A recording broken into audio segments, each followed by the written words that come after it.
আজ সানডে বলে শুধু মাছ বাজারে ভিড়টা দেখুন, কত ভ্যারাইটির মাছও যেমন এসেছে আর কত জন এসেছে মাছ কিনতে। এখানে 70% বলতে গেলেন বাঙালি এসছে, সবাই বাংলায় কথা বলছে কম বেশি। আর 30%-এর মতো অবাঙালি, যেমন এখানকার তেলেঙ্গানার কিছু লোক আছে, বিহারের কিছু লোক আছে, এমপি, আন্ধ্রা, এইসব ধরনের লোক আছে, ওড়িশা। বেশিরভাগটাই বাংলা ল্যাঙ্গুয়েজে কথা বলা আমি শুনতে পাচ্ছি মার্কেটে।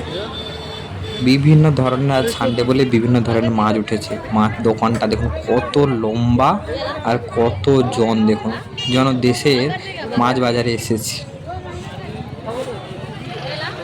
আর এখানে মাছ নিতে গেলে সব বড় বড় মাছই নিতে হবে। আমাদের দেশে কি 1 কেজি 500 নিতে গেলে ওরা কেটে দেয়, কিন্তু এটা কেটে দেয় না। আপনাদেরকে হয় 500 নিতে হবে, না হয় 1 কেজি নিতে হবে। মোট একটা গোটা মাছ নিতে হবে, কাটাকাটির কোনো ব্যবস্থাই নেই দোকানে। এবার দোকানের পেছনে অনেকে কাটিং করে, সেখান থেকে তো আপনি কাটিং করে নিতে পারেন। এই হচ্ছে মোদ্দা কথা।